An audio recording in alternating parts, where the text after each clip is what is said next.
Hello and welcome to my draft skeletons for the Lost Caverns of Ixalan. I've put together a draft skeleton for each archetype, highlighting some of the interesting synergies available in the color pairs and kind of how I will be approaching, assuming that the mechanic actually works out kind of the way that they had hoped, right? So, White-Blue, or Azorius, is looking to do an artifact synergy craft deck. And so it's kind of going for a mid-range kind of approach, is the way that I took it. And just as a reminder, I limit myself to 17 commons, 5 uncommons, and 1 rare. But Aetherhub has incorrectly put in one of the uncommons, one of the commons at uncommon. So, just as a heads up, this is actually supposed to be 1751. But let's get started kind of discussing what we're doing here. So, first up, we've got Autoclan Landmark, which is a 1-cost artifact that enters the battlefield and scries 2. And what you'll notice is in this deck, in this archetype, there are a lot of enter the battlefield effects. So, and synergies that come off of having artifacts in play. So Autoclan Landmark comes in, scries 2, and then it has the ability craft 2 and a white to flip, and I can't show it in this window what it flips into, but it flips into a 1/4 flyer that gives something else flying. Then we've got Cogwork Wrestler, which I definitely will be looking to pick up as a common. I think it's going to be a pretty good one because it's like a blue, 1-cost blue mana trick. That also comes with a 1/2 body, which is decently statted. So this is going to be kind of a pain to remember when you're playing against blue, that they are able to take away your attacking creature's power. And then later, you're left similarly. We've already got just 2 artifacts here at common, and then Market Gnome is one of our first uncommons, and you'll notice the set symbol is incredibly hard to tell the difference between common and uncommon. But this one's one of the uncommons, and I think that it's got some fairly good synergies as long as you're interested in doing kind of a mid-range or a control strategy, right? A 0/3 should block a lot of the Grizzly Bears, a lot of the 2/2s for 2 in the set. And when it dies, it's card neutral. You gain a life, and then similarly, you draw a card and gain a life if you use it to craft. Then we've got Iron Paw Aspirant, which was my top common during the set review for white. You get a 2/3 for 3. 2/3 for 2 at common. And the other thing too is that white and blue have some flying synergies, so you can put the +1/+1 counter on a flyer. So I think that's pretty nice. And then we've got River Herald Scout, which when it enters the battlefield, it explores. So notably, enters the battlefield, enters the battlefield, enters the battlefield, right? Like you can start to see the theme here, right? And it explores, which is it's either another 2/3 common for 2, which really helps gum up the board and survive into the mid-range, or it helps you find your land drops if you're struggling to find land 4, kind of smooths things along. So I think this will work quite well in the archetype. And then we've got the Clay-Fired Bricks, which is an uncommon that when it enters the battlefield, you get to search for a basic plains card, helps smooth your early land or your early draws into finding your lands. And then when this one flips. Yeah, so this one turns into the Cosmium Kiln, which is a artifact that when it enters the battlefield, create 2 1/1 colorless gnome artifact creature tokens, and creatures you control get +1/+1. So it's craft with 7. It's definitely kind of something that you're looking to do later in the game. But meanwhile, it gains you 2 life and helps you smooth your draw, and then leaves an artifact behind. Okay, and then we've got Spring-Loaded. Whoa, crap. Whoa. Okay. And then we've got Spring-Loaded Saw Blades. Sorry, this is the first time that I've been doing this, and I'm trying to figure out the best way to do it. But this is this website is kind of tricky. Okay. And then we've got Spring-Loaded Saw Blades, which is one of the 5 uncommons that I decided to play. And it is a flash artifact. When it enters the battlefield, it deals 5 damage to target tapped creature an opponent controls, which I think will be particularly nice in this archetype where you are kind of doing a mid-range or control, a responsive strategy, responding to your opponent's threats. And then it's another artifact with another enter the battlefield effect, which will have some synergies here in a second, as you will see. And but it's decent removal, and then leaves an artifact behind. And for it crafts for 3 and a white and comes into play as Blade Wheel Chariot, which is a 5/5 vehicle with crew 1. And you can tap two other untapped artifacts that you control to crew it instead, so that it becomes an artifact creature until end of turn. And so this is kind of one of those payoffs that you can use to make your make use of all of those artifacts that you have played that have already done their interesting battlefield effect.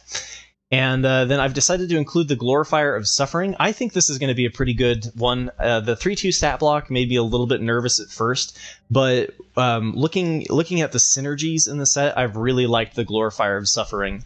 When it enters the battlefield, you may sacrifice another creature or artifact. So, another thing that you can do with your Autoclan landmarks or your Clay-Fired Bricks, if you're, before you end up crafting with them later, because you can craft using your graveyard. So if you end up sacrificing some of your artifacts, you can then use them as craft materials later.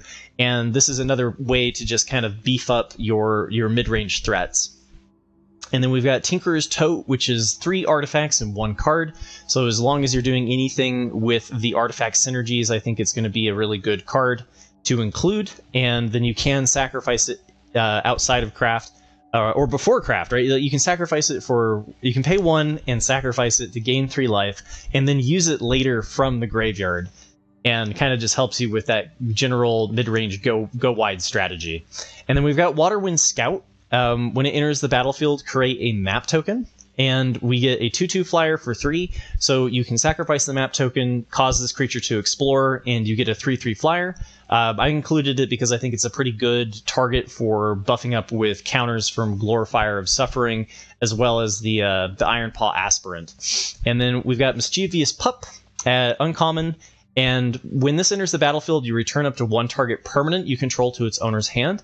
And since the majority of the deck is stuff that has enters the battlefield effects, then this allows you to re-trigger your enter the battlefield effect. It's not as good as a Blink, but I think that it'll work quite well in this archetype.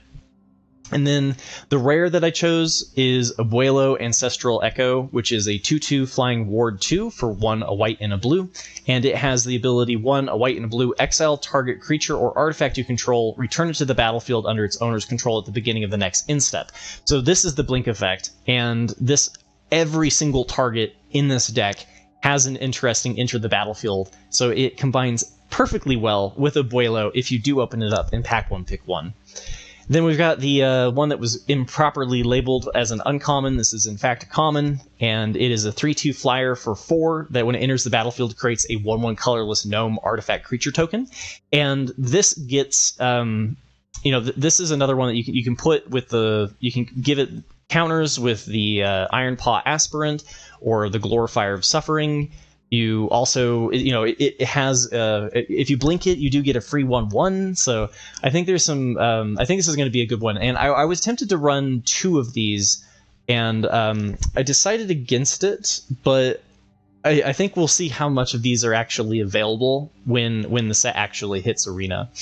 And then I included 2 adaptive gem guards, which is a 3/3 for 4, so it's a hill giant, but you can tap 2 untapped artifacts and or creatures you control and put a +1/+1 counter on adaptive gem guard, activate only as a sorcery. But there's no limit to that, so if you have 4 untapped artifacts or creatures in play at the end of their turn, you can then make this into a 5/5, and I think that this will just get out of control. And then Ultec Archaeologist was another one that I decided to include, which is a 4/4 for 5, but what you can return target artifact from your graveyard to your hand. So when it gets kind of later into the game and you're looking to do stuff with your 5 and 6 mana, you can bring back one of the artifacts that you maybe used to sacrifice to Glorifier of Suffering and play it so that you can get your Clay-Fired Bricks online, for example. And then if you don't have an interesting artifact to recycle, I think the Scry 3, a 4/4 for 5 with Scry 3, is pretty decent for finding your late game threats. And then last but not least, I've tried to do this in the theme of whatever the archetype is doing. So this one is the Signpost uncommon that Azorius got, and it is an artifact. When it enters the battlefield, create a 4/4 white and blue golem artifact creature token. And it has a craft ability where it turns into something that can tap and create a 4/4 golem if it or another artifact has entered the battlefield. So another one that just like, it works really well if you can blink this, even if you have to like bring it back to your hand with Mischievous Pup and then play it again. It's still a recurring, 4/4 for 5. That hopefully you can blink with Abuelo. That's the dream. And then if you can craft it into the Master's Manufactory, you get a pretty good late game threat. And then if you can flip it into Master's Manufactory, you get a recurring 4/4 every turn as long as you can play an artifact every turn. And this deck is running, or this draft skeleton is running a lot of artifacts. So kind of in summary, I think you should be leaning mostly into white. I do think it is going to be a stronger color for this archetype. And look for enter the battlefield effects and artifact synergies. My second draft skeleton is kind of an alternative path that I think is quite viable in Azorius or white-blue, and that is to focus on the flying synergies available in the colors. So this one, we've got Miner's Guidewing is a 1/1 flying vigilance for 1, and whenever it dies, target creature you control explores. And I think this one, not only is it a good thing to hit with additional counters and make into more of a legitimate threat, also when it dies, target creature you control explores. So if you either sacrifice it or if it trades off, then you're able to target one of your other flyers that you have and increase its power and toughness and continue to pressure your opponent. We've got Cogwork Wrestler, which similarly to the other one, I think is just going to be a really nice one to at least have 1 or 2 of, especially since your opponent might be also playing flyers, and then if your 2/2s are colliding into another 2/2 flyer, being able to give one of theirs -2/-0 allows you to trade in combat, and I think is going to be critical to helping win in the air. Then we've got Rune Lurker Bat, which is one of the uncommons that I decided to include. It is a 1/1 flying lifelink. At the beginning of your instep, if you descended this turn, scry 1. And while this deck isn't specifically looking to descend particularly well, it does combo a little bit with exploration. And but really the point of it is just it's a really good flyer to hit with +1/+1 counters. And if your opponent is trying to fight, race a lifelinker, it's just going to be a really hard hard battle for them to win. And then we've got Spyglass Siren, which was another uncommon that I decided to include, which is a 1/1 flyer. When it enters the battlefield, create a map token. So you can do the explore thing and make Spyglass Siren or one of your other flyers into a bigger threat. And then we've got Helping Hand. And Helping Hand is another one of the uncommons that I decided to include. And I think that it has really nice synergies in a low-flying...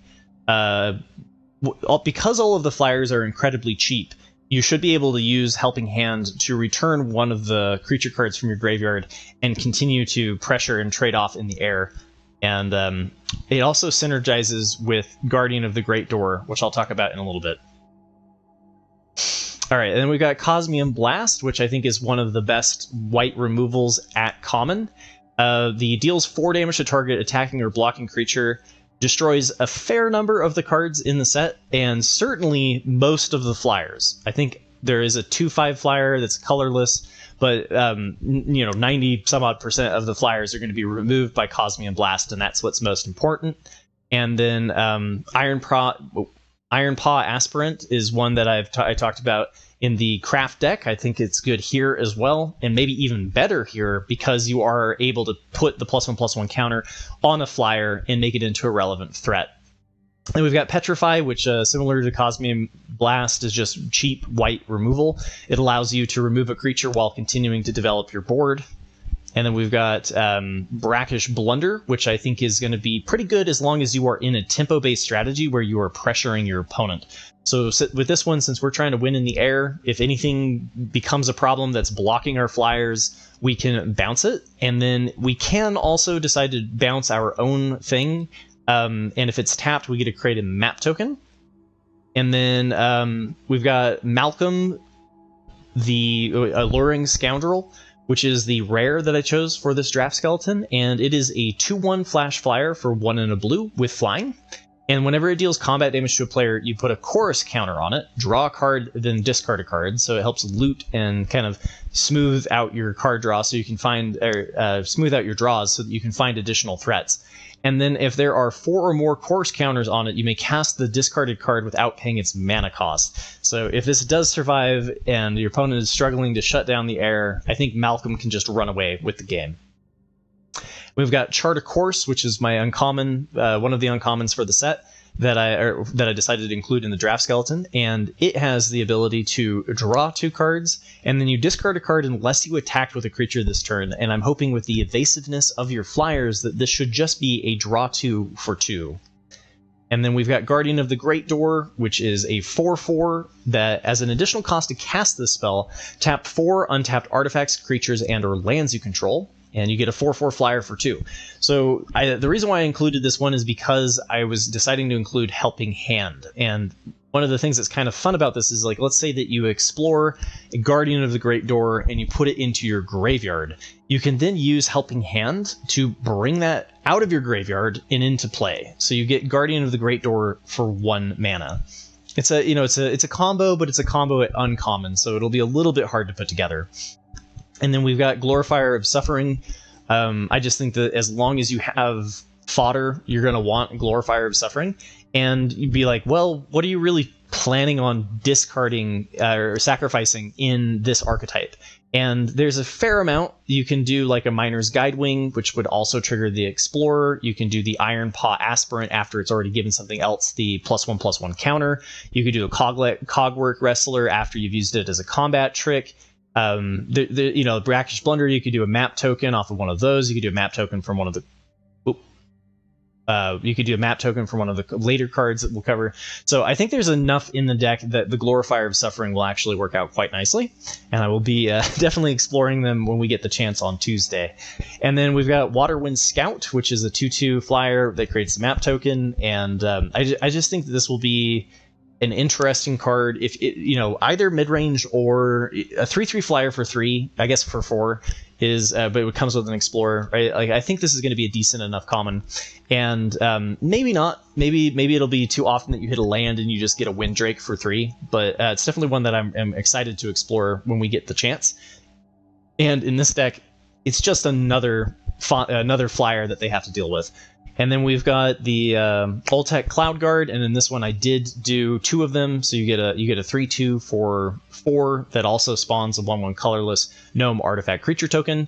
I just think that the 4/3 for 4 across 2 bodies, one of which has flying, is just going to work pretty well in general. So, and then last but not least, we have Unlucky Drop, and I like the 4-cost bounce cards that put something onto the top or bottom of your opponent's library. And the Misleading Moats didn't work very well in Wilds of Eldraine, but that was partially because there weren't any good tempo decks, or there were few good tempo decks. And so I'm a little bit... I think I feel better about this one, that if you do find something that's going to block your plays, being able to get rid of it for a turn, and then they have to waste a turn drawing it, makes it so that they can't find additional threats. And I'm definitely curious to see if this is the tempo deck that it'll work in. Next up, we have Dimir Descend Control, which I think is it's kind of hard to tell if there's enough graveyard hate in the set that the Descend mechanic isn't going to work very well. But if it does, I think your best bet is going to be in either Dimir and Golgari are the ones that are doing the Descend thing. And I feel a little bit better about it in Dimir than I do in Golgari, but it will kind of depend on how the pace of the set turns out. So this one, we're leaning heavily into removal, trying to control our opponent's threats, and one of the downsides is that there's not a whole lot of card draw in blue to really fuel being able to answer your opponent's threats 1-for-1 throughout the game. But there's a little bit of hand hate that should help us kind of make it into a small game, and then if we can get into the Descend 4, I think there's some really cool synergies. in Dimir. So we've got Dead Weight, which is an enchant creature. An enchanted creature gets -2/-2. And what's really cool about this is they've made it an enchantment. So it is like sorcery speed, and we've seen this before. But if you kill an opponent's creature with it, what's nice about it is that the enchantment goes to your graveyard, which counts towards your Descend 4. So I think this is going to be removal that if you were in Golgari or Dimir, then you're really going to want some Dead Weight. And then we've got Waterlogged Hulk, which is one of the uncommons that I decided to include for the archetype. And it allows you to tap mill a card. And I think this is going to be really helpful, especially for hitting something as big as like Descend 8. Being able to just continuously fill your library. And then it turns into Watertight Gondola. And Watertight Gondola is a 4/4 vehicle with Vigilance with crew 1. And then if it has a Descend 8, it can't be blocked. So you get it's like a, if it goes super late, it is one of your finishing, it's one of your win conditions. So an enabler that turns into a win condition later in the game, sign me up. All right, and then we've got Echo of Dusk, which is a 2/2 Grizzly Bear for 2. And then if you have Descend 4, you get a 3/3 with Lifelink. So it depends on how easy it's going to be to turn on Descend 4 to really say if this is going to be one of the good commons. But as long as you have the enablers, like look for the cards that mill, look for the cards that draw and discard, being able to get this in as a 3/3 Lifelink, I think is going to help stabilize against the tempo decks in the format. And then we've got Deathcap Marionette, which is one of the enablers for both Descended decks. I think you're going to want these for Dimir or Golgari. And you get a 1/1 Death Toucher. When it enters the battlefield, you may mill 2 cards. And the mill's really what sends it over the top. But the Death Touch also works quite nicely to block your opponent's big threats.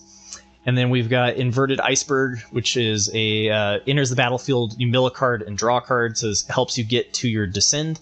And then it crafts into Iceberg Titan. And Iceberg Titan is a 6/6 artifact creature golem. When it attacks, you may tap or untap target artifact or creature. So this is just another good late game threat that your opponent will have to deal with, and allows you to kind of seal off the game. And we've got Skullcap Snail, which is a 1/1 fungus snail for 2, that when it enters the battlefield, target opponent exiles a card from their hand. So we've seen this sort of thing before, and being able to play this multiple times is interesting for black-white. But in this one, you're not really looking to loop it or anything like that. But being able to get rid of your opponent's hand, I think this will be good enough. It's possible that it's not really for this deck, but I do think that I'll be trying it out. And then we've got Chart a Course, which we desperately need some card draw, and so we might not really have the threats needed to attack to just make this a draw 2, but we're playing Descend, so discarding a card is kind of exactly what we want to do. And Descend permanence, it's not non-land permanence, it's all permanence, so lands count. So if you're discarding lands, it helps you get to your Descend. So I think Chart a Course will work even if you don't have any creatures to trigger the attack. And then the rare I decided to go with was the Signpost rare, which is Whale of the Forgotten.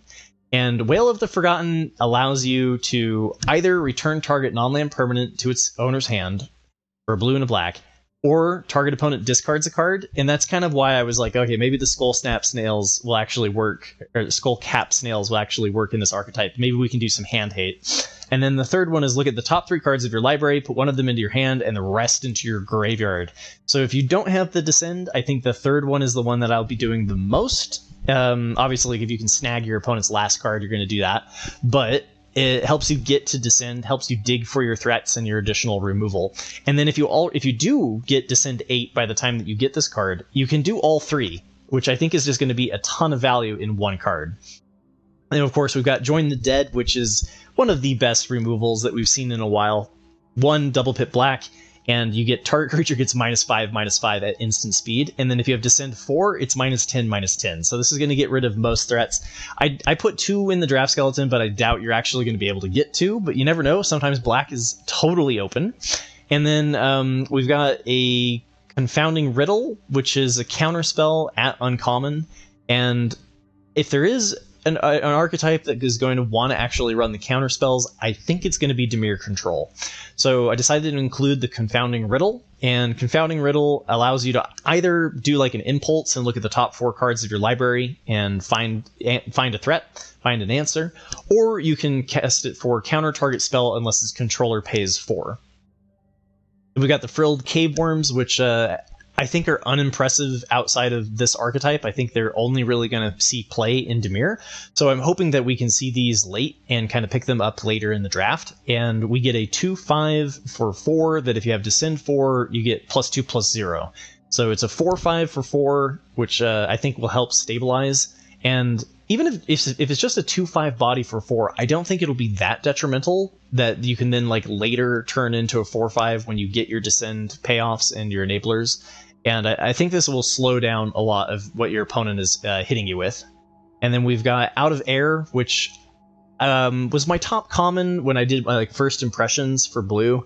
And that's because I felt like blue wasn't particularly impressive. But I do think that Out of Air is going to see play in a control archetype. And I think Dimir is where it's going to see the most. And then we've got Ancestral Reminiscence, which is a 4-cost sorcery speed to draw 3 cards and then discard a card. Once again, the discarding a card is good. We want to fill our graveyard. We want to hit Descend 4 and Descend 8. And we desperately need some good card draw in the set. So I think this one is going to be kind of something that I look to pick up in this archetype.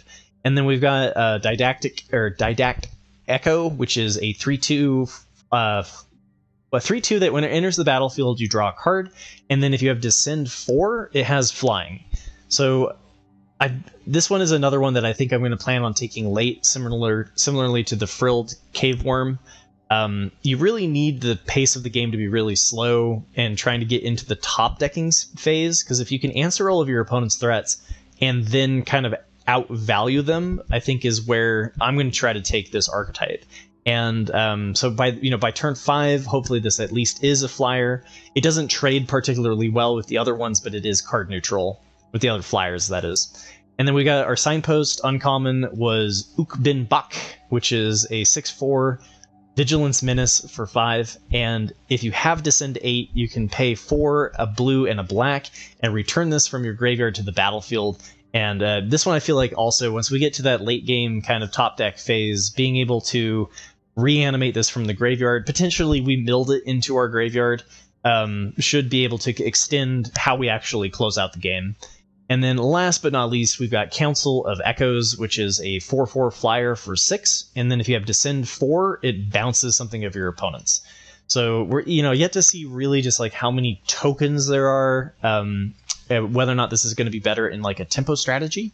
But I saw a Descend and a blue card and flying, and I was like, well, this can close out games, so I think that its home is in Dimir. And I think this is probably where I'm going to end up the most if blue is open, because I do think that like outside of Join the Dead, the cards that I'm more interested in are mostly blue. All right, next up we got our first aggro deck, and I think that there's not a whole lot of aggression in this set, and I think a lot of it's going to be kind of mid-range and a little bit dirtily, just because we've seen a lot of high toughness, low power creatures. But it's kind of difficult to tell without actually playing the set, and we'll know more after the early access, which is coming out and after pre-release, right? After we get some like actual playtime with the set. But this one I think I took into an aggressive approach, and the theme of it is Descended aggro, and you get Descended is if a permanent went into your graveyard from anywhere, it triggers Descended. So similarly to Dimir, I think that this is a really cool one if you care about Descend or Descended, because it can trigger it as an enchantment. So if you put this on something with 2 toughness, it's going to immediately give you that Descended for 1 black. And so I think it's going to be a really good removal. And my first uncommon is Bloodthorn Flail. And Bloodthorn Flail is, I think, going to be something that most people don't want to pick up. But I'm really curious about it, especially in an aggro deck. You get an equipment that gives an equipped creature +2/+1 for 1 swamp. and its equip cost is pay 3 colorless or discard a card. And discarding a card triggers Descended. So this allows you to repeatedly discard a card and trigger your Descended. So I think it's a great enabler and great pressure, right? It's a Bane Splitter. And is it Bone Splitter? Anyway, it's going to put a lot of pressure on your opponent. And we've got Volatile Wanderglyph, which is a 2/2 for 1 and a red, so we got ourselves our Grizzly Bear at common. What I like about this one, though, is that if you can figure out how to tap it, whether that's through, there's some synergies later on with this that you can tap it with other cards. In this archetype, you're going to be tapping it by attacking, right? But whenever it becomes tapped, or, whenever it attacks, you may discard a card, and if you do, draw a card. And so this is another way to trigger your Descended. You can rummage away something, and then it taps at the beginning of combat, so your cards that care about triggering Descended, it will happen and be relevant. A lot of the Descended stuff is by end of turn, though, so we'll see how it plays out. But I think this one will work well in the archetype. And then we've got Abrade. I only included one Abrade because there's... And look at that. It doesn't even have the right skin for it. Anyway, Abrade, we've seen this one around a lot. And if you can pick up 2 Abrades, do it. You're not going to be sad, right? It's really great removal. It's very cheap. It's going to help you be able to push damage. And Abrade is good. And then we've got Echo of Dusk, which, with all those Descended, I think that, I think this will become a good enough threat, but really I included it because I want all of the 2-drops that I can possibly get in this archetype. If we are going aggro, I want at least 8 2-drops, right? I mean, I want as many and more, 8 or more, right? And so this one I think is something that will most of the time just be a 2/2, but then you can turn it into a 3/3 later and kind of stabilize if you're in the race. And then we've got Skullcap Snail, which is a way to hate on your opponent's hand. Again, I'm a little bit uncertain about which deck this goes in, or if it goes into every deck, but I generally like this in Rakdos because we're going to be attacking every turn and trading off against our opponent's stuff, and generally that makes it into a pretty small game when we're trading off resources with our opponent. And so being able to play this and hate on our opponent's hand makes it into kind of an automatic 2-for-1 or 1-for-1 that you could use for sacrifice fodder. So I decided to include the Skullcap Snails. And then we've got Fungal Fortitude, which is similarly to Deadweight. I think this is going to work really well in Descended archetypes, especially aggressive ones. I didn't include it in Dimir because you don't have as much creature pressure, but in aggro, I think this is going to be great because you get to flash it in, instant speed, give something +2/+0, and then when the creature dies, which is going to trigger Descended, right? Fungal Fortitude also goes to the graveyard, which is going to trigger Descended. And then the creature comes back into play. And you can use this also just for 2 damage burn. And so I think Fungal Fortitude is going to work quite well in Rakdos specifically. And, I'm tempted to tweak this one up to 2, right? I mean, we'll see how good this is as a combat trick. But I started it off with 1 here to see how it goes. And then the Signpost uncommon is Zoyowa Lava Tongue, which is a 2/2 Death Touch for a black and a red. At the beginning of your instep, if you Descended this turn, each opponent may discard a card or sacrifice a permanent. And then Zoyowa Lava Tongue deals 3 damage to each opponent who did it. So I think this one's going to be pretty good. The more that you can pressure your opponent so that they don't have life as a resource means that they're going to have to either discard or sacrifice a permanent. And this is kind of why I decided to include the Skullcap Snail, again, because if they're deciding to discard cards, we can get them hellbent and really hate on their hand. We've got Enterprising Scallywag. At the beginning of your instep, if you Descended this turn, create a treasure token on a 2/2 Grizzly Bear. Sure, let's give it a try, right?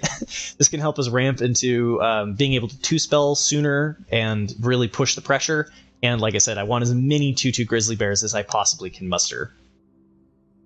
Then we've got Saheeli's Lattice, which this one, the late game side of it has dinosaur synergies, and so I think it's really going to shine best in Gruul. But when it enters the battlefield, you may discard a card if you do draw 2 cards. So this is another way that we can trigger Descended on our turn, and instead of it just being like it's a rummage +1, right? And it might, you're not gonna want to play this like when you're pressuring your opponent. You're gonna want to do this when it gets to the top deck, right? Once you've like put all of your cards into the graveyard or into play, and you draw this, you're gonna need to be able to discard a card though. So it might not work terribly well if you've discarded all of your cards to like the equipment. But I do think it'll be kind of an answer for flooding out, since we don't have a whole lot going on in this deck as far as like what do we do after turn 4. And if we continue to draw lands, then this is where I think Lattice really shines. And then we've got Bitter Triumph, which as an additional cost to cast this spell, you can discard a card or pay 3 life. And I decided this one was particularly good in Rakdos. It's nice, cheap removal, but the fact that you have to discard or pay 3 life kind of is like a drawback in most other black archetypes. But in this one, it's another way to trigger Descended, and so you get additional synergies if you can trigger Descended off of this, and that makes the price that you have to pay a little bit more manageable. And then the rare that I decided to go with was the Signpost rare, which was Molten Collapse. And it's a sorcery. Choose one. If you descended this turn, you may choose both. And you get to destroy target creature or planeswalker, which, for 2, that's fantastic. Or you get to destroy target non-creature, non-land permanent with mana value 1 or less. So I think that, there's a lot of tokens. There's a lot of like map tokens. There's a lot of cheap stuff that I think you can get like an automatic 2-for-1 or at least a 1.5 with Molten Collapse, and hopefully in this archetype you're descending every single turn. Then we've got Deep Goblin Skulltaker, which is a 2/2 menace for 3 at common, and at the beginning of your end step, if you descended this turn, put a +1/+1 counter on Deep Goblin Skulltaker. And so as long as you're able to descend, 1 is okay. Like if you play this out and it's just a 2/2 menace, it's fine if you're going for the small game, right? If you're making the board as small as possible, then the menace is going to be able to get damage through. But if you're able to descend as well, then a 3/3 menace is pretty good. Pretty like that. That's like the goal, right? And hopefully you can trigger Descend in this archetype. And then if you can make it into a 4/4 menace, then it's just like chef's kiss, right? And this is like the dream here, right? You play Volatile Wanderglyph on turn 2, you're attacking with it on turn 3, so you can trigger Descended, and this comes in as a 3/3 menace for 3, and I think that's actually quite powerful. And then we've got Join the Dead, which if you're in black, you're going to want to play Join the Dead, right? I don't think you're going to be able to get multiple copies of this all that often.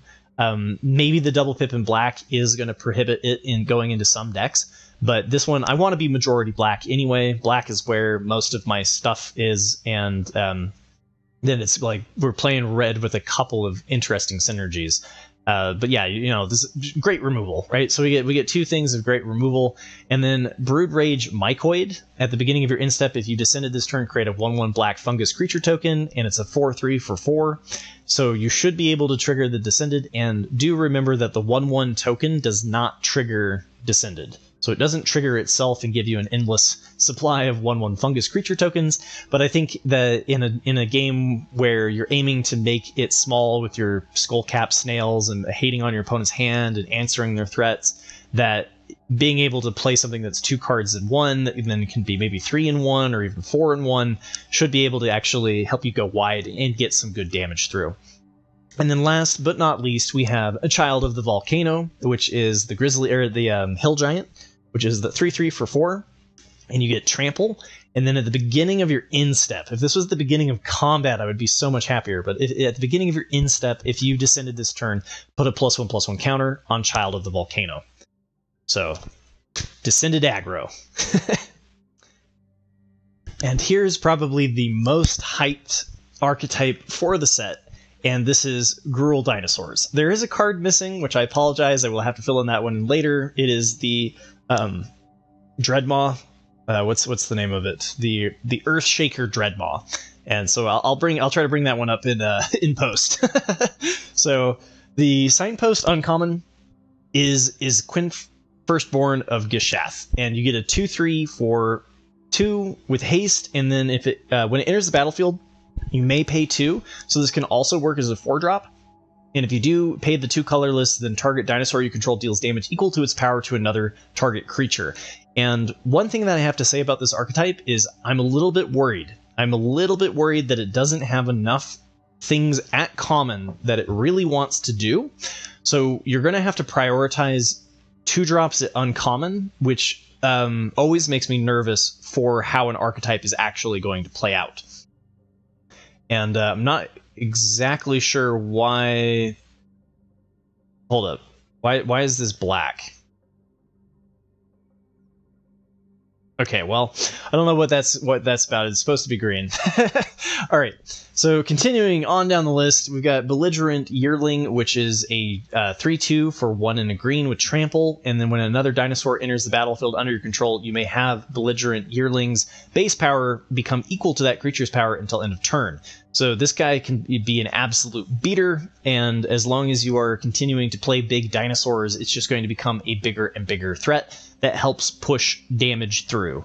And you'll notice, again, another 2-drop at uncommon. So I think you really are going to be looking for these uncommons at 2.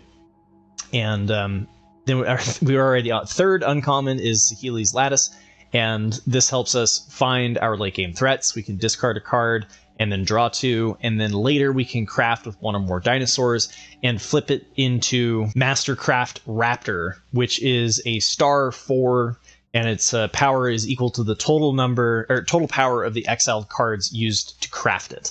So, one of the things that you'll want to keep in mind is that you can craft from your graveyard. So if your dinosaurs that have died, you can then choose them to reanimate or to flip later in the game and give yourself like a 6/4 for 5. And, rummaging things that help smooth your early plays that then become a late game threat is kind of what I'm looking to do with the artifacts in the set in general. And so I think it's nice that you have dinosaur synergies on your rummage. Then we've got Poison Dart Frog, which is a 1/1 for 1 and a green with reach. And you can tap, add 1 mana of any color. So if your 2-drop slot is weak, one solution is ramp, right? let's get to the later part of our curve as soon as we possibly can. And I think Poison Dart Frog will work quite nicely in this archetype. Then we've got Burning Sun Cavalry, which is a 2/2 for 2 that when it attacks or blocks while you control a dinosaur, Burning Sun Cavalry gets +1/+1 until end of turn. So as long as you control a dinosaur, it is not a dinosaur in and of itself, but as long as you have one in play, it is a 3/3 for 2. So let's get that stompy mid-range pressure going, right? 2 Abrades, because, Abrade is awesome. It's your best removal. And green has removal in fights and bites, but those can backfire, right? So I think that Abrade is going to be particularly nice in this archetype. And then we've got Ancestors Aid, which I included as a one-of just because I'm curious about it. And in an archetype where you are going to be aggressively attacking, I think giving something +2/+0 and first strike is going to work particularly nice with something like, Belligerent Yearling, something that has trample. You can kind of give it that Embercleave vibe.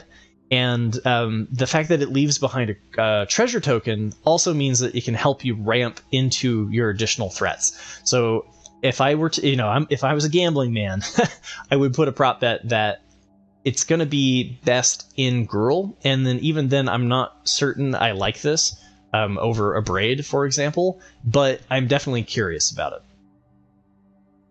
And then we've got Armored Kincaller, which is a 3/3 for 3 dinosaur that when it enters the battlefield, you may reveal a dinosaur, or if you already control another dinosaur, you gain 3 life. So I think this is going to help kind of stabilize in the sense that like maybe you took some early pressure because you can't find really good 2-drops, and then you gain some life back as a way to stabilize. And then we've got Scytheclaw Raptor, which is my favorite card of the set so far, just because the dinosaur thing was really hyped, and being able to play a 4/3 for 3 that makes it so whenever our opponent is doing any form of blue shenanigan combat tricks, they're going to have to take 4 damage while they're doing it. I think is just a lot of really good pressure. But you'll notice a lot of the dinosaurs so far have been uncommon. So that's going to be the one downside to this archetype, is that you're only going to be able to get into it when the pack kind of takes you there. And we've got Huatli's Final Strike, which is the green common removal, and target creature you control gets +1/+0, and it deals damage equal to its power to target creature an opponent controls. So you can use this as an instant, and works quite nicely with your high-powered creatures in the set. And then we've got Pathfinding Axejaw, which I think is going to see play in a lot of decks. I think that a 4/3 for 4 that explores, so you're getting a 5/4 for 4, I think it's going to be hard to find this card. But if you can, it's a dinosaur, and being able to explore into your other dinosaurs and smooth your lands and do the explore thing, I think is going to be pretty good. And then we've got Rumbling Rockslide, and if we're going to try to ramp, there's a Nature's Lore that I guess the land enters tapped instead of untapped, which I was tempted to put into this deck. If you kind of lean away from the 3s and 4s and you've got more of a top end, you can focus on playing a bunch of lands, and Rumbling Rockslide gets better the more lands that you have. And otherwise, I think the reason why I really included this one is because I just need more reliable removal than what green has to offer, and this is the other removal in red. So if we can't find the Abrades, Rumbling Rockslides and Ancestor's Aid might be what we have to do to answer our opponent's threats. Then we got the Dinotomaton, and we get a 4/3 Menace for 4 that enters the battlefield and gives another creature you control Menace as well. So similarly to the Pathfinding Axejaw, I think this card will see play in other decks, because it's just a lot of really good pressure as long as your opponent doesn't have a whole lot of creatures on board. And but this one, it's a dinosaur, so it's got to be in the deck.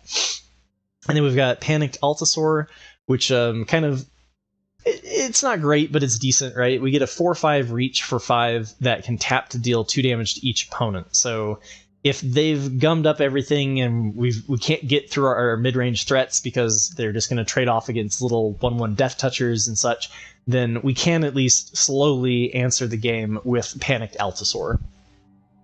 And we've got Polani's Hatcher was the signpost rare for the archetype, and oh my goodness, is this good, right? Each other dinosaur you control has haste, so all of your future dinosaur plays are going to come in with haste.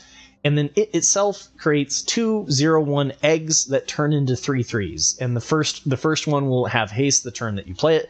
The second one will come in later. So it's a lot of really good pressure in one card. And ultimately is going to be an 11/9 across 3 bodies for 5 mana.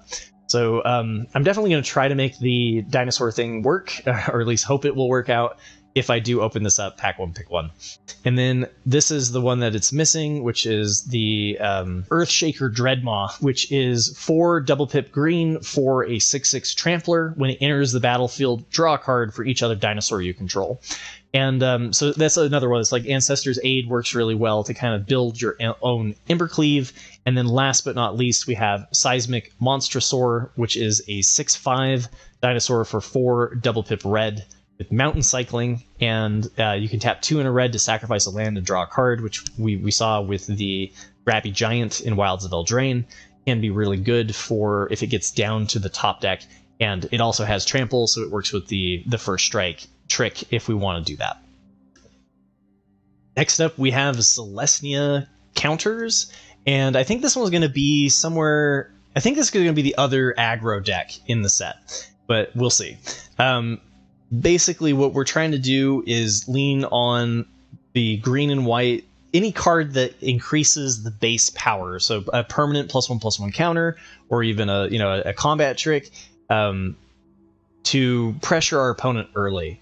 So we're going to start things off here with the Miner's Guidewing. I think that this is a card that I think is going to go in the majority of white decks. A flying 1/1 Vigilance that when it dies, target creature you control explores.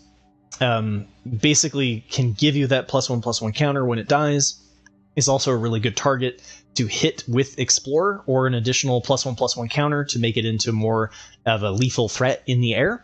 And I think works quite nicely in this archetype. And then we've got the the Autoclan landmark. When the Autoclan landmark enters the battlefield, scry 2, and this is the one that turns into a 1/4 that gives a creature without flying. And I think this one works quite nicely because like we do have some really good mid-range threats that we can buff with our +1/+1 counters, but we don't have as many flying synergies as we might in like blue-white. And so being able to give something flying, I think, is going to work quite nicely. And there's a little bit of artifact synergies in white in general that I think I'm going to be leaning on. And anytime that I'm doing that, then I think I'll be looking to play this 1-cost common artifact. And then the first uncommon that I decided to include was Malamet Battleglyph. And this one is the fight. And I think this one works particularly well in the Selesnya archetype, because if the creature you control entered the battlefield this turn, you put a +1/+1 counter on it. So as long as you don't lose that fight, then you're doing the thing, you're getting the +1/+1 counter on it, and it's only 1 green. So it's going to be pretty easy to fit into our curve. And I think it will work quite nicely. And then I decided to include the Helping Hand, and mostly that's because the majority of our deck is 3 or less. And I could see this being kind of out of place, that maybe there's a better uncommon to run in this spot. But going over the archetype, trying to think of the synergies, I think this one will work pretty well. We have a little bit of like Glorifier of Suffering that I'm going to sacrifice, and then like you can use this to bring back the Miner's Guidewing after it triggered an Explorer, and so like it's got some synergies in here, enough that I decided to include it at the uncommon spot. And then we've got Iron Paw Aspirant, which I think is, if we're going to try to increase the base power, this is one of the best commons to do so. Comes in as a 1/2 for 2, and if you put a +1/+1 counter on target creature, so you can put this onto the Guidewing. You can put it on even onto itself as just a 2/3 to kind of gum up the early pressure, and I think it will work quite well.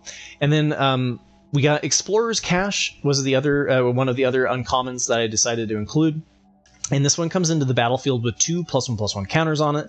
And whenever a creature you control with a +1/+1 counter on it dies, put a +1/+1 counter on Explorer's Cache. So this was kind of the like bread and butter uncommon, right? Like this is why I'm going to go into this archetype when I pick up an Explorer's Cache, because being able to convert all of those +1/+1s that we're so good at creating, and they don't die when our creatures die, just means that we can extend our threat and overpower our opponent in the mid-range strategy, right? That's why I was like, I'm not quite sure if this will actually play out as an aggro deck, but it will be somewhere between aggro and mid-range. And then we've got Malamet Brawler, which is a 2/2 Grizzly Bear. When it attacks, target attacking creature gains trample until end of turn. Which I think we just, this is in there because of the wanting to be aggressive, and we're kind of limited on common 2-drops, so it's not great, but being able to give something trample is okay, and I think will work quite nicely in this archetype. And then we've got Kellen Daring Traveler, and this is the kind of the signpost for Selesnya, and it has Journey On for 1 green. It's the only adventure card in the set. And you get to create a map token, and if your opponent played a turn 1 artifact, then you get to create 2 map tokens if you're on the draw. And then later you can play this for a 2/3 for 2, and when it attacks, you reveal the top card of your library. If it's a creature card with 3 or less, put it into your hand. Otherwise, you may put the card into your graveyard. And so this is kind of why I was like, okay, maybe there's like a 3 or less theme going on in Selesnya, and that's kind of why I included the Helping Hand. But like I said, most of our deck is going to be hit by this, so this should help us find additional threats. And then we've got Glorifier of Suffering, and the Glorifier of Suffering, as long as we have the Landmark and Guidewing, I'm going to be looking to play this in white. I just think that it's got enough interesting synergies at common that I'm certainly at least going to try it out. And being able to put the +1/+1 counter that then sticks around because of Explorer's Cache, I think has some nice synergies. Then we've got Huatli's Final Strike, which is the removal at common is kind of weak in this archetype, and I think that is the one downside, is that you're going to have to lean into like the Petrifies and kind of the like not as good removal as Black and Red has to offer. But so I decided to include 2 of these because we're limited on our removal options. And then we got Kinjali's Dawn Runner, And I think this one's interesting if you care about the +1/+1 counters. And so you get a double striker that when it enters the battlefield, it explores. So it either helps you find more land, which would be the worst part of this archetype, is that maybe it's a little prone to flooding out. But if you don't, you end up putting a +1/+1 counter on it that you can then keep around with Explorer's Cache. And the reason why all of these +1/+1 counters, not only are we going to try to keep them with the cache, but this is the other payoff, right? We get a 3/3. This is the Signpost uncommon. Cut Zeal, Malamet, Exemplar. Your opponent can't cast spells during your turn. You get a 3/3. And whenever one or more creatures you control with power greater than its base power deals combat damage to a player, draw a card.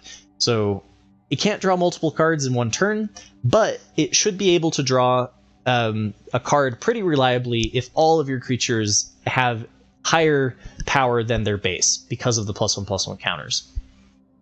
And then we got Adaptive Gem Guard, which you get to play a hill giant that can go out of control. You may not have as many artifact synergies as you might with like the Azorius artifact deck that I covered earlier, but I still think that there's enough, especially with the map tokens and such, that you should be able to continue to grow this. And if the board does stall and you're not able to attack, you can tap creatures and not just artifacts, and then grow this into a sizable threat. And then we've got Pathfinding Axe Draw, like I mentioned, in Gruul Dinosaurs. I think this one will also see play in other decks. And just being able to create counters in and of itself and be a 5/4 for 4 is going to be a desirable card. And then last but not least, we have Malamet Veteran, which is a 5/4. And with all the exploration, there's a little bit of Descend synergies as you're like trading off and maybe putting cards that you don't want into the graveyard, putting lands that you don't want into the graveyard. Actually, you can't do that with Explorer, never mind. But anyway, you get a 5/4 that you can pretty easily make into like a 6/5 with Trample. And I think it's just going to be a pretty decent mid-range threat. All right, now we've got the Orzhov Sacrifice deck, and this one's leaning heavily into the Sacrifice synergies available in Black-White.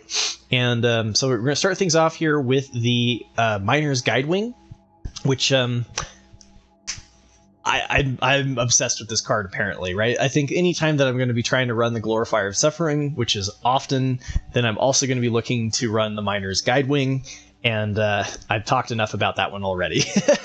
So, and then we've got Greedy Freebooter, which I think is going to be, like, it's the one pirate that's not blue-red. And but I do think that it makes pretty good sacrifice fodder. When it dies, it triggers a Scry 1 and a treasure token.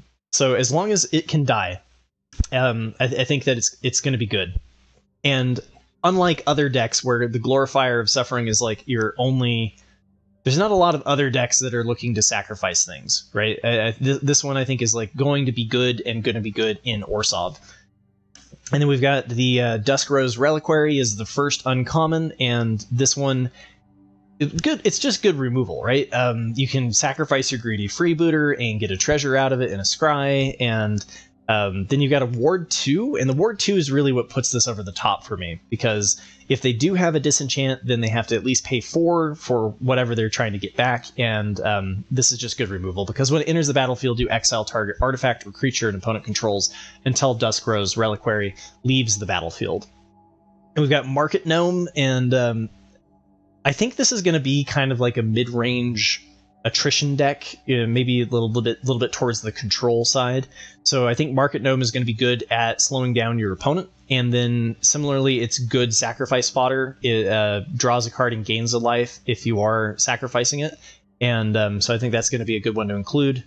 And then we've got Fanatical Offering, and this is kind of like Deadly Dispute, and there is no threaten. There's no gain control of target opponent's thing in this set unless I completely missed it. And so it was best in AFR, which for me stood for Always Force Rakdos, because you could steal your opponent's thing and then sacrifice it with Deadly Dispute. And this one creates a map token instead of a treasure token. But I do think that, you know, in a deck that's looking to have fodder that's good to sacrifice, this is the sort of thing that I like to run. And it'll be interesting to see if it's actually good in other black decks as well, because it, you know, if your opponent goes to remove something, sacrificing that thing that was going to die anyway to draw 2 cards and create a map token is a great response. And then we got Tithing Blade, which when it enters the battlefield, each opponent sacrifices a creature. So we're going to have to see how the go-wide strategies go, because like if there's a whole bunch of 1/1s and stuff that aren't really great for sacrifice, then Tithing Blade isn't going to be very good. But if the set is a little bit slower and you're looking at like, okay, I can actually control my opponent's board, then this this Edict is not that bad. And then you can craft it for 4 and a black into the Consuming Sepulture? How do you say that? Anyway, it's an artifact at the beginning of your upkeep. Each opponent loses 1 life and you gain 1 life. So this is a great mid-range attrition win condition. So I definitely will be looking to pick up some Tithing Blades. And then we've got Cosmium Blast, which I think is going to be one of the better removal spells at common in white. Most of the threats are going to be removed by 4 damage, and so this is a good response to your opponent's threats. And then we've got the Signpost Uncommon, which is Bartolomé del Presidio, and it is a 2/1 for a white and a black, but it has the ability sacrifice another creature or artifact, put a +1/+1 counter on Bartolomé del Presidio. And what's really nice about this is there's no limit, and it's instant speed. So if they decide not to block this, you can sacrifice a whole bunch of things and get in for a bunch of damage, right? And kind of gives you even more sacrifice synergies. Then we got, Vanguard of the Rose. And one thing to note is because you're going to be sacrificing a lot of your stuff, this isn't a go-wide deck, right? There are some go-wide strategies in white. I don't think it's going to be in this one. But Vanguard of the Rose felt like a decent fit at Uncommon. We get a 3/1 for 2, and you can sacrifice another creature or artifact to gain Indestructible until end of turn. So I think that this will push some pretty good damage. If the 2/4s, if the like X4s in the set, this doesn't pair up particularly well against those. So it'll be interesting to see if this just gets completely shut down. But I feel like it's going to be pretty good, at least when you have the sacrifice fodder to fuel it. And speaking about sacrifice fodder, I think Tinker's Tote is amazing, right? You get 3 artifacts in 1, so as long as you care about the artifact synergies, this gives you 3 cards to sacrifice in 1, and I think we'll do quite well in Orzhov. And then we got Glorifier of Suffering, which I've talked about. I think this is just going to be some really good pressure. So when it enters the battlefield, you may sacrifice another creature or artifact. When you do, put a +1/+1 counter on each of up to 2 target creatures. So you do need the additional creatures, and this actually, even though it is doing the sacrifice thing, it might not be the best deck for it. Because when you do the Glorifier of Suffering, you do want 2 creatures already in play. And most of your cheap plays are already going to be your sacrifice fodder that you're looking to get rid of later. So we'll see if the Glorifier of Suffering is kind of a mismatch and actually a little bit of like misleading for the Orzhov tap or sacrifice deck. But I think it is good enough to include. And then we've got the Acolyte of Aclazotz, and this is a 1/4 for 2 and a black. Tap, sacrifice another creature or artifact. Each opponent loses 1 life, and you gain 1 life. So this kind of fits into the Tithing Blade. Like we're gonna win by sucking the life out of our opponent, right? And we should have enough fodder to make the Acolyte of Aclazotz pretty good. And then the 1/4 is going to block our opponent's pressure. And then we've got Join the Dead. Covered this one a lot already. It's going to be a really great sought after common removal. Instant speed, -5/-5 for 1 double pit black. And then Synapse Necromage, I think, is going to be specifically for Orzhov. And I'm hoping that it goes somewhat late for an uncommon. When it dies, you get to create 2 1/1 black fungus creature tokens with this creature can't block. So as far as sacrifice goes, this is similar to Tinker's Tote. This is 3 sacrifice fodders in 1. And a pretty good way, as long as you have synergies that you're looking to do with it. And then we've got the Vito's Inquisitor. There we go. And this is a 3/3 for 4, so another Hill Giant. And you can tell I'm really high on the Hill Giants. I think the Hill Giants are actually going to play pretty well in this set, because as long as you're leaning into the synergies, and I do feel like the set is going to have a fair amount of synergies, then being able to sacrifice another creature or artifact, then you're looking at playing a 4/4 or a 5/5 This can sacrifice multiple times, but you do have to tap the swamp for each one. But this one, similarly to the Bartolome, is not limited to just doing it once per turn, and so it could make blocking incredibly hard for your opponent, especially because it gets Menace. And then last but not least, we have the Vito, the Fanatic of Akhlazotz, and this one is a mythic, so we won't get to play this one very often. But the Signpost rare is a 2/2 with ward that looks a little bit suspect, right? Like you can like win the game basically like board or like wrath the board if you have exactly 20 power and it starts out as a 2/2. So a little bit of a meme there. But this one is good. This one we get a 4/4 flyer for 4. And then whenever you sacrifice another permanent, you gain 2 life. If it's the second time you've done it, your opponent loses 2 life. And then if it's the third time that you've done it, you get a 4/3 flying black vampire demon creature token with flying. So very good payoff for having as much sacrifice synergies as I'm trying to do in this archetype. And on just a quick little note, I do think that this is one of the stronger looking ones. I feel like there's a lot of cards that are available at the common level, and I think this one is looking particularly good. But we'll see. I have been wrong in the past. And here's another one that I'm also looking forward to and seeing how it actually plays out. And this one is Izzet Pirates. So this one I think is going to be like I'm going to approach it with a tempo-based strategy, and we'll see if there's too many mid-range threats that can just kind of glom up the board and slow our tempo down to the point where it doesn't work. But I'm definitely excited to see how it goes. So first up, we've got Goblin Tomb Raider, and this is a 1/2 haste on turn 1, and then as long as you control an artifact, Goblin Tomb Raider gets +1/+0 and has haste. Sorry, it doesn't have haste unless you control the artifact. So you're not going to be able to get the +1/+0 and haste right off the beginning. But later turns, I think attacking for a 2/2 with haste for 1 is going to be good enough. So not as good as like a turn 1 play. But most of your pirates create artifacts when they enter the battlefield. So I think there's some artifact synergies that comes along in this archetype, as you'll see. And so this one I think is going to be good. I don't think it's going to be good in other archetypes. I think that it's only going to be good in this one, and maybe in the Boros one if there's enough artifact synergies, but I think that one's going to be more mid-range than strictly tempo. So we'll see. Cogwork Wrestler, I've talked about this one a lot. I think this is going to be one of those commons that it would be interesting to see if people undervalue it at the beginning and then go up on it, or what happens with this. But I think this one's going to be really good because it single-handedly eats a 3/1, right? And there's not a whole lot of 3/1s. There's a couple of 3/1s in the set for 3.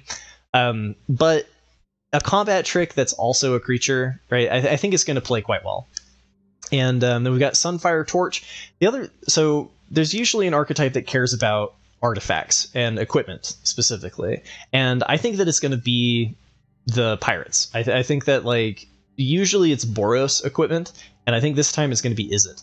And because you have cards like Goblin Tomb Raider that care that if you have artifacts in play, that like the equipment has additional synergies in this archetype.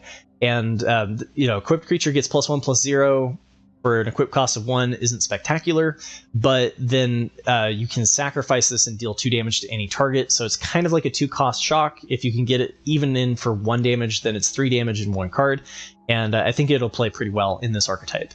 And part of that is because you have cheap flyers, so similar to the white-blue Azorius one that I covered earlier, the couple of your cards are evasive, and Spyglass Siren is perfect, right? Perfect example of what a pirate is doing. When it enters the battlefield, it creates a map token, and you get a 1/1 flyer. And then we've got Captain Storm, Cosmium Raider, and this is the Signpost uncommon. It's a 2/2 for blue and a red. Whenever an artifact enters the battlefield under your control, put a +1/+1 counter on target pirate you control. So this is one of the payoffs, along with Reaches, Pirate Monkey, at rare. But this is one of those, like, this is one of the payoffs to having as many pirates as you can possibly pick up. And it's not, I can't really tell how available the pirates are going to be. without actually having practiced drafting the set. But I think that it's going to be okay. I think that a lot of them are needing additional pirate synergies, and so like aren't going to be really getting picked up for other archetypes, right? But I mean, like Spyglass Siren is a good card in and of itself, right? So like there are some pirates that are going to be hard to get to, but I think there are some payoffs like Shipwreck Sentry that I'll cover here in a second. And then we've got Oaken Siren, which is a 1/2 Siren pirate with flying, a 1/2 flyer for 2 that is a pirate with flying and vigilance, and you can tap it for blue and spend this mana only to cast an artifact spell or activate an ability of an artifact source. And I could be wrong on this, but I believe that you should be able to pay equipment costs with this Oaken Siren. If I'm wrong, let me know in the comments below. And but you know, this is one that's just, it's got pirate synergies. It's going to be good to put equipment on into making it into an actual threat. And then we've got the Shipwreck Sentry, and this is one that I think is going to be the payoff that like you're going to be able to pick these up, and I think you're going to be able to pick these up late. You get a 3/3 defender for 3, so possible there's some control decks out there that would be interested in that stat. But as long as an artifact entered the battlefield under your control this turn, Shipwreck Sentry can attack as though it didn't have defender. So kind of going to be a delicate balance, right? Depends on how many of your creatures are actually creating an artifact each turn, and you know, secretly maybe this will be better in the Azorius artifacts deck. But I think there's enough synergies in here with your equipment and pirates that spawn a treasure and things like that, or map tokens, that the Shipwreck Sentry should be able to attack as a 3/3. And this kind of gives me hope that this is what's going to kind of tweak things over into being more of an aggro or tempo build. And we've got Brackish Blunder, which with the name of it just sounds like a pirate card, right? But this is the tempo in the tempo deck, being able to bounce your opponent's creature, and maybe you also get to create a map token for additional synergies. This is like the core of it, right? If you don't have this card, it's going to be hard to push your tempo through your opponent's mid-range defenses. And then we get Pirate Hat, which is a common equipment for 1 and a blue, and I think that if you have to pay 2, then I don't like this card. But if you can pay 1 and equip it to a pirate, it gives you some additional synergies for picking up those pirates. And you get +1/+1, and whenever this creature attacks, draw a card and then discard a card, which is fantastic for tempo. You cannot afford to stumble, and so being able to smooth out your plays and make sure to hit those land drops and not get stuck before you hit land 4, and then after you hit land 4, get rid of excess lands. It's just, I think the Pirate Hat is going to work out quite well, as long as you have the pirates to support it. Then a Braid, I included 1 copy of a Braid because whenever I'm in red, I'm going to try to at least get 1 copy of a Braid. And then Staunch Crewmate, we got a 2/1 for 2 at uncommon. When it enters the battlefield, look at the top 4 cards of your library. You may reveal an artifact or pirate card from among them and put them into your hand, or put 1 into your hand, and then put the rest on the bottom of your library in a random order. So this is going to be better the more busted pirates that you have, right? This helps you find your Captain Storm. This helps you find your breaches or whatever. This helps you find your busted. There's an absolutely busted rare equipment. I almost decided to include it over the belligerent, but for these draft skeletons, I'm doing kind of the themes, right? The archetypes theme. So I tend to lean towards the signposts, but there's an absolutely busted red enchantment at rare that Staunch Crewmate can help you find. And then we've got Enterprising Scallywag.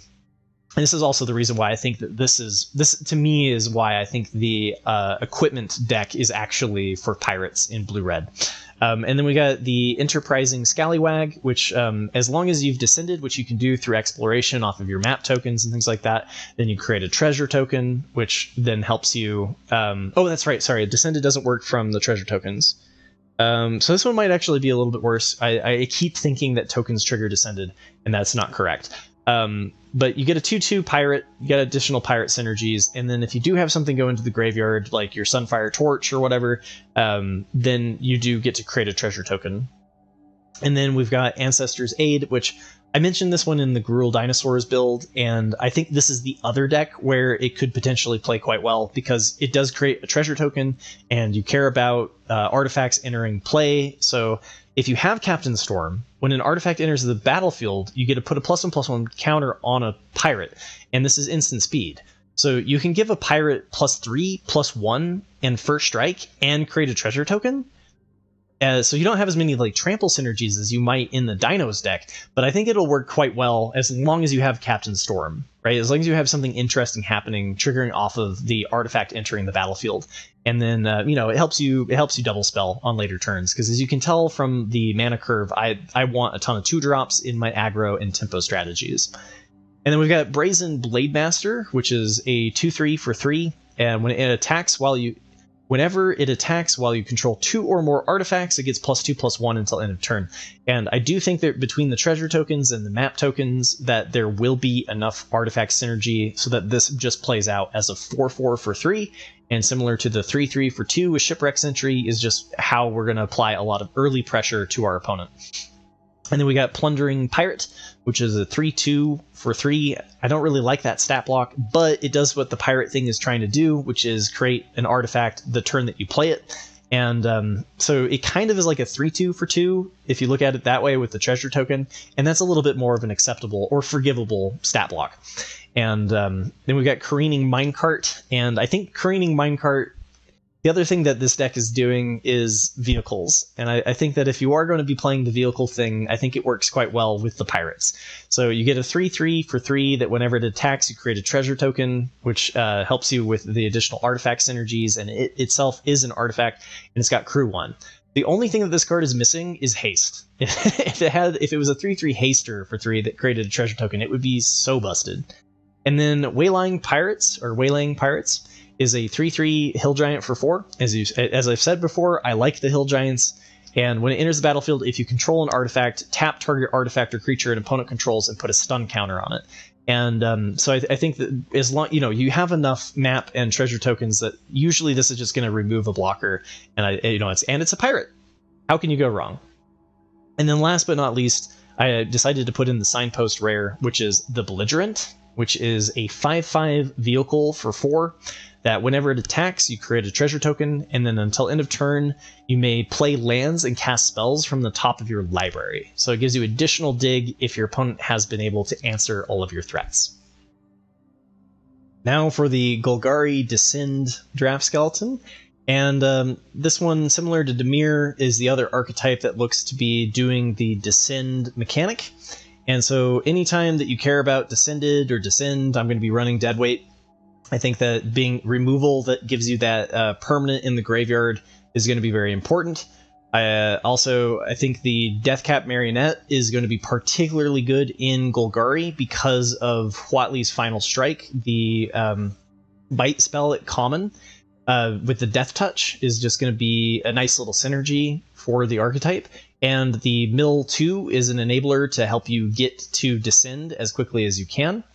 And then we've got Echo of Dusk, and this one is kind of a choice between the 1/3 at common in green, the Capybara.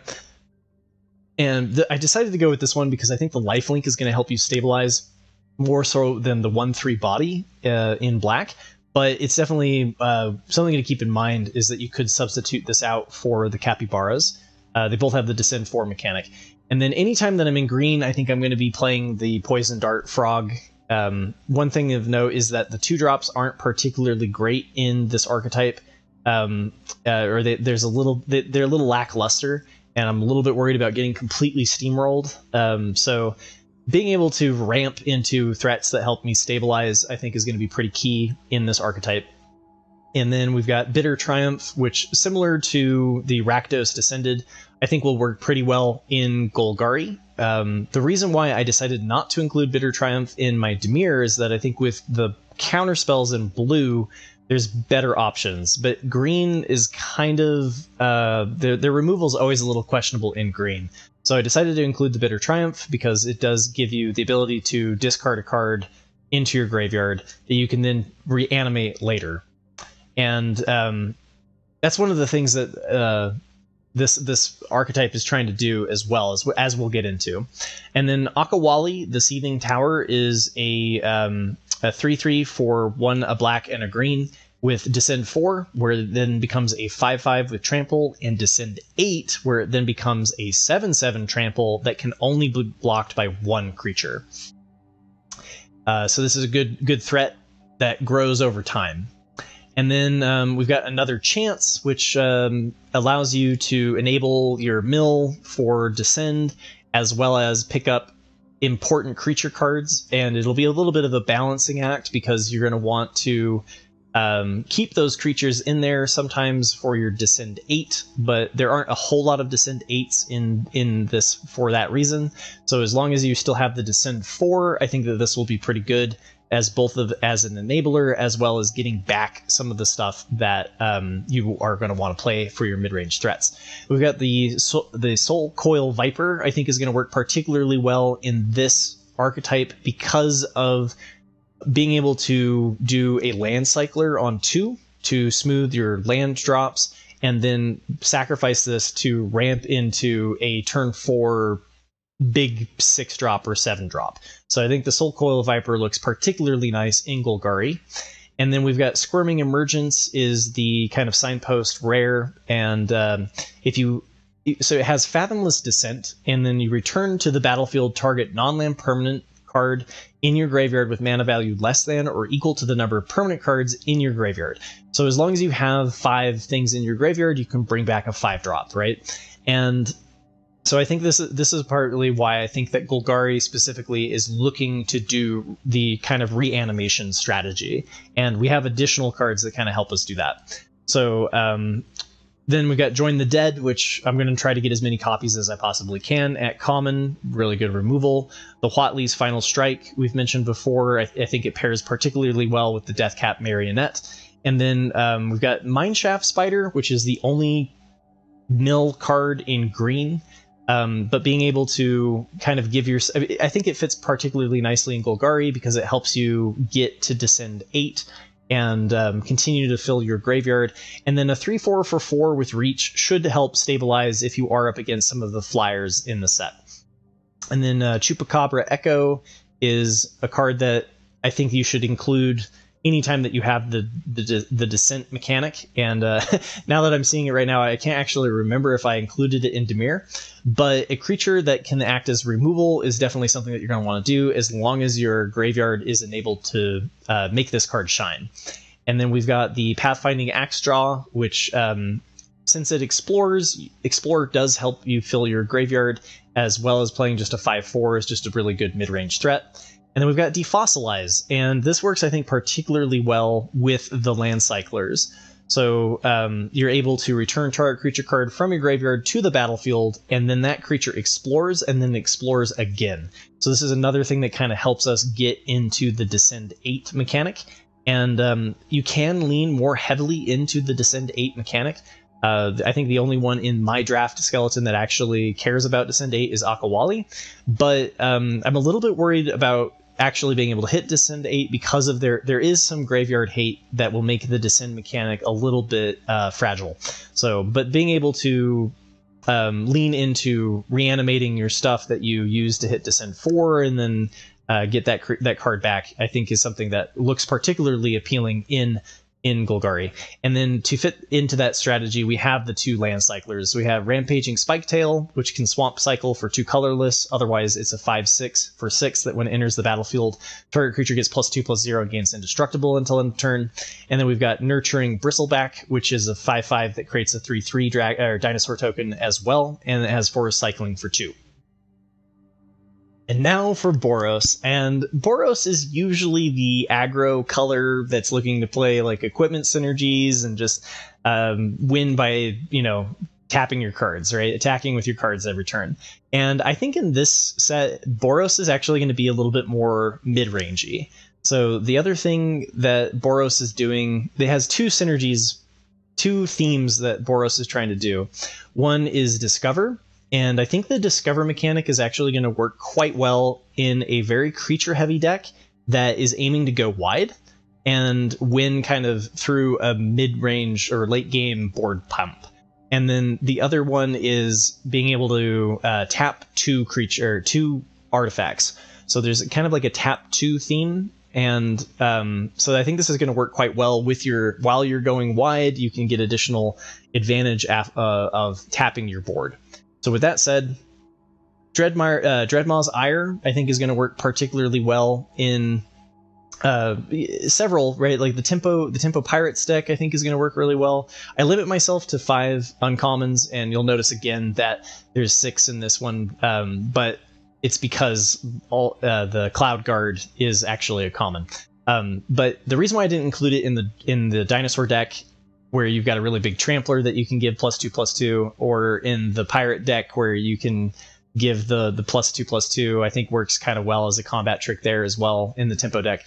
I think it'll work well in this one in Boros. It'll be hard to see how often you're actually attacking into your opponent before you kind of do the big climactic board pump. But whenever you deal, dealing +2/+2 and gains trample, and whatever deals combat damage to a player, destroy target artifact that player controls. I gotta get this one in a draft skeleton somewhere, right? So I decided to throw it into Boros. And Attentive Sunscribe, though, is kind of what we're trying to do in Boros. We get a 2/2 for 1 and a white, and whenever it becomes tapped, scry 1. So whether or not you're attacking with this to trigger the scry, or later using the tap 2 synergies to tap this and trigger a scry before whatever else happens, I think this one will work particularly well in the Boros archetype. And a little bit to the Azorius artifact synergies as well. We'll see. And then similarly, we've got the Volatile Wanderglyph, and whenever this becomes tapped, you may discard a card. If you do, draw a card. So if you can't attack to trigger your Rummage, this one can just sit back and tap the creatures to draw or to deal 1 damage to your opponent. And so I think that there's some good synergies for this card in Boros. And we've got Abrade, amazing red removal. Get as many Abrades as you possibly can.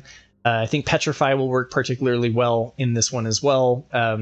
Maybe you have a little bit of early aggression that then becomes late game aggression, and so I think the Petrify will work relatively well since it's an arrest, right? And arrest usually costs 3.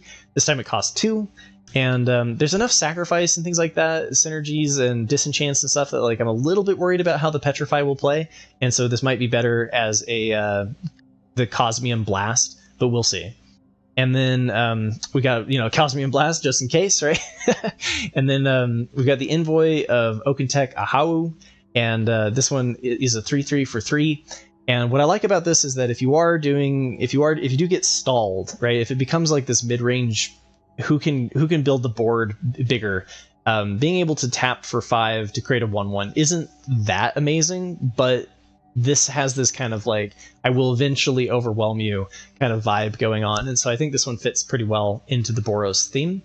And we've got Thousand Moons Infantry, and I went back and forth on whether or not I should include Thousand Moons Infantry, the 2/4. There's also a red version that allows you to tap 2 artifacts or 2 creatures to deal 1 damage. And so it's kind of which one of the commons do I want to do? But I think a 2/4 works pretty well for the mid-range strategy and helps slow your opponents down. And the Pseudo Vigilance I think does matter, so that this can attack and then also be untapped for future turns if you are going to try to do that synergy. And then this one, you get Brazen Blade Master, and there might not be enough artifact synergy for this to actually really shine, at least in the build the way that I approached it, because you're looking at Volatile Wanderglyphs and Sunscribes being your primary artifacts, and there's less artifact synergy than maybe there is in the pirate deck. But if we can make this into a 4/4, then I think that that's pretty good pressure. And then we've got the Signpost, which is the uncommon, which is 2, a red and a white for a 4/4. And whenever it attacks, you may tap 2 untapped artifacts under creatures you control. If you do, discover 3. So we get to our first actual payoff for having the go wide strategy. And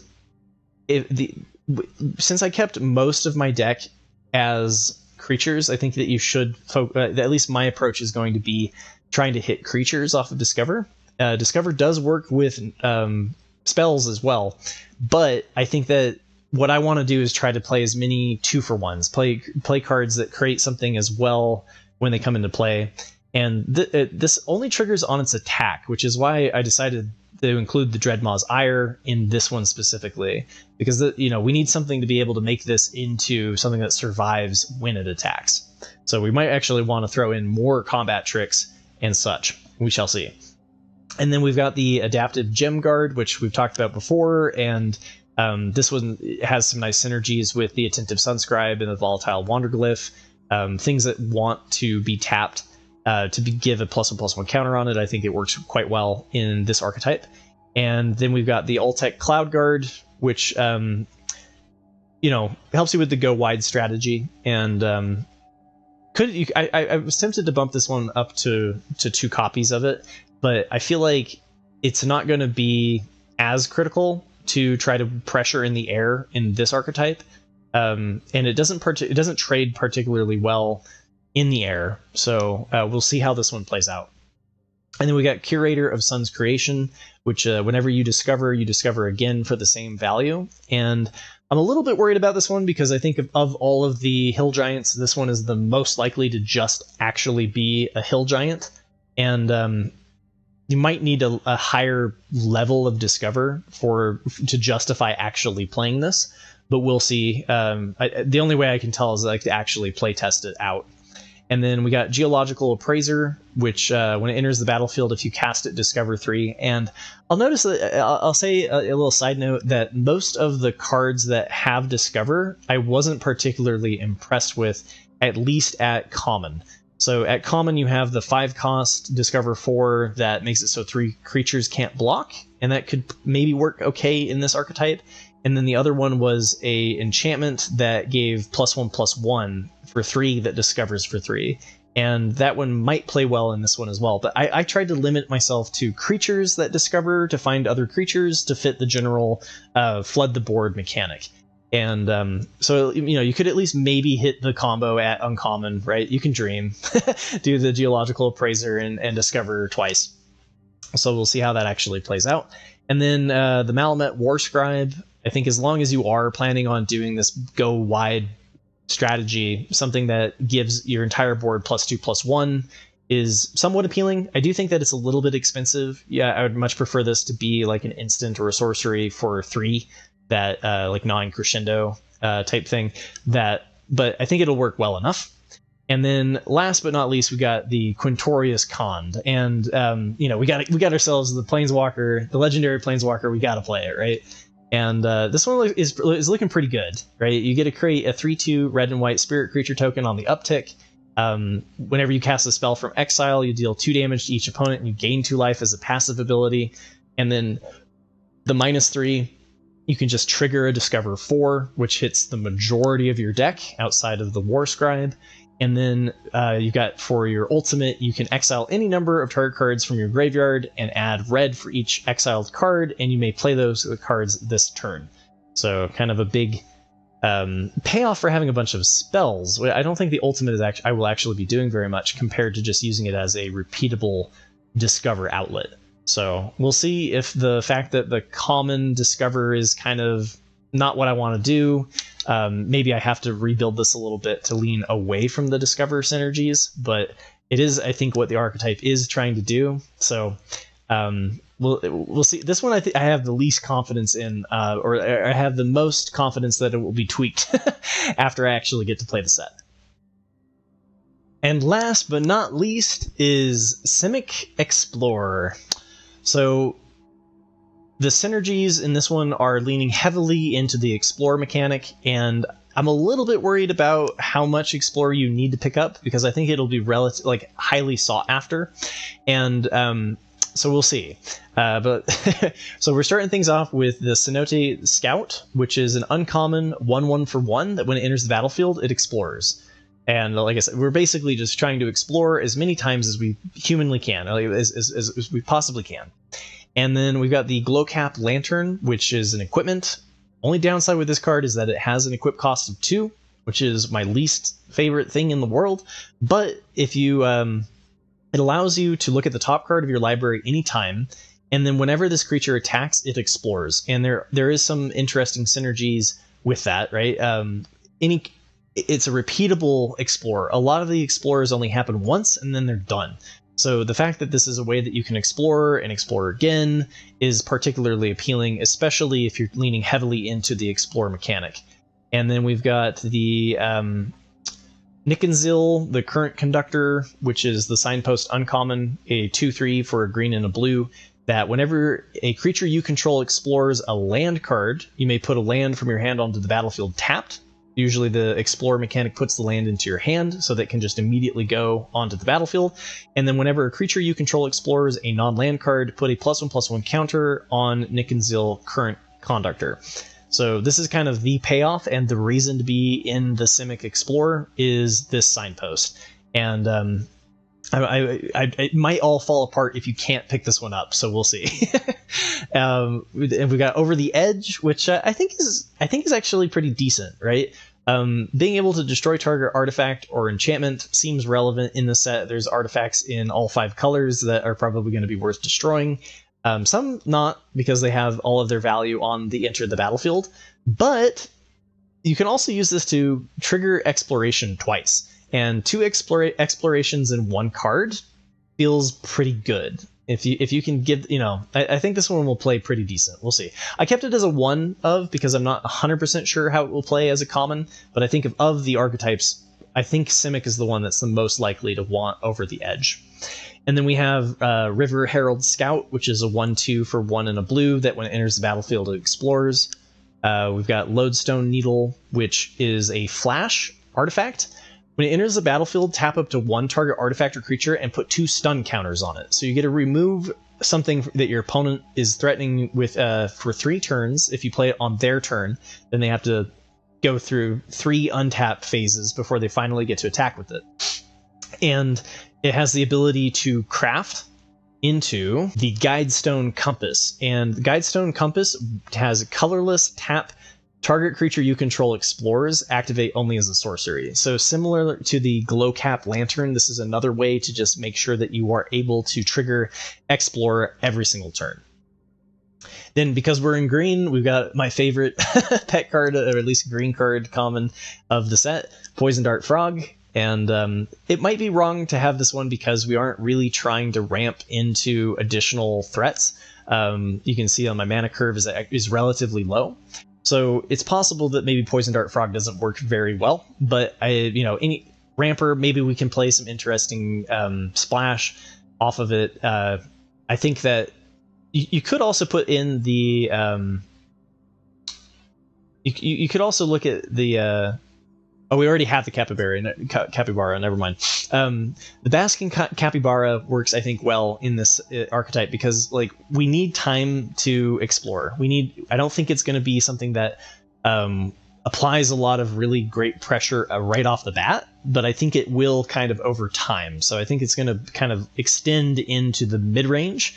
And the one downside with Simic, anytime that you're playing Simic, is that it has limited interaction, right? So we'll see. But you can stall the board out with this, and then after you've explored, Explore can put cards into your graveyard. And so I think you can actually use this to hit Descend 4. I don't feel 100% that it's going to be the best way to hit Descend 8 without the self-mill, but I think there's enough in here that you can at least make this into a 4/3, and it's a decent enough thing to continue to buff later, right? If it is a 4/3 in the mid game, you can then make it into a 5/4 after you target it with Explorer. And I think of all of the archetypes, I think this Simic is the one that I'm going to test out the Basking Capybara. And we got the Brackish Blunder, and this is basically just because Simic is just lacking interaction. And, I think that this will actually play out quite well, being able to bounce our opponent's mid-range threats and then allow us to get in some pressure seems appealing.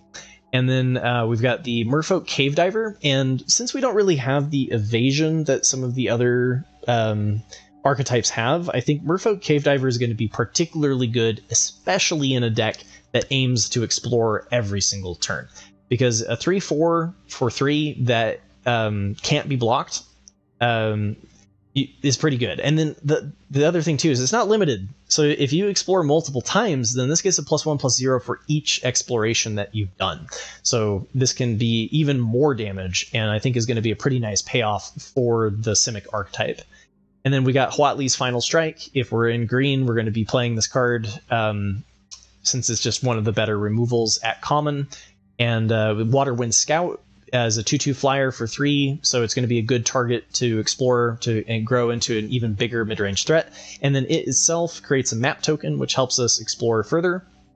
And we've got Cartographer's Companion, which is a 2/1 for 3, that when it enters the battlefield, will create a map token. And we'll see if this is a little bit too expensive, right? I mean, a 2/1 for 3, you really got to be getting some good value off of that map token. So we'll see. But then we got Pathfinding Axedraw, and I think I'm going to double down on this one and say that I want 2 of them if I can get it. And this is why I mentioned in the dinosaurs one that, like, I think it's going to be hard to find enough dinosaurs in common to actually make it work, because a lot of the dinosaurs work well in other archetypes. And this is a perfect example. And then we've got the Disruptor Wanderglyph, and I decided that I'm curious about this card. I think that because of the Descend mechanics, and that I'm a little bit curious about how the Disruptor Wanderglyph is actually going to play. And the one downside with it is that it's understated, so you get a 3/4 for 4. But if you're exploring as much as you are as in this archetype, I think that you can fix its stats, right? Because, like, even if you can just make this into a 4/5, then it attacks into your opponent quite a bit better and is able to hate on their grave and prevent them from hitting Descend 8. So I think of all of the archetypes, I'm most curious to try out the Disruptor Wanderglyph in Simic. And then the last is the Simic Rare, and this is a Deep Fathom Echo, which is a 4/4. And I'm going to constantly think that this card has flying. It does not. It can copy something that has flying, but it itself does not have flying. So at the beginning of combat on your turn, it explores, which is why it's in the Simic Explore deck, right? And then you may have it become a copy of another creature you control until end of turn. So I'm curious to see what the best thing is to copy, and maybe there should be a little bit more late game in this curve. Once again, it's really just going to take play testing to really optimize these builds. But I hope you think that they're a decent start, and I hope they help you kind of have a general strategy, or at least an idea of what each archetype can be doing. And they're certainly not the best builds in the world. I'm sure I forgot cards that could go in there. And in fact, actually, point them out to me. If you're like, dude, why didn't you include this? Do you remember I limit myself to 17 commons, 5 uncommons, and 1 rare? So if there's a busted rare that's not in here, that might be why it's not included. But I'd love to hear back from you, and let me know if you enjoyed this. This is the first time that I've done this before pre-release, and the goal being to kind of help you out if you are playing this weekend. And if you are, I wish you luck. And remember to hit like and subscribe for near daily Magic the Gathering content. And hope you're all as excited as I am for the new set coming this Tuesday to Arena. Take care, everybody.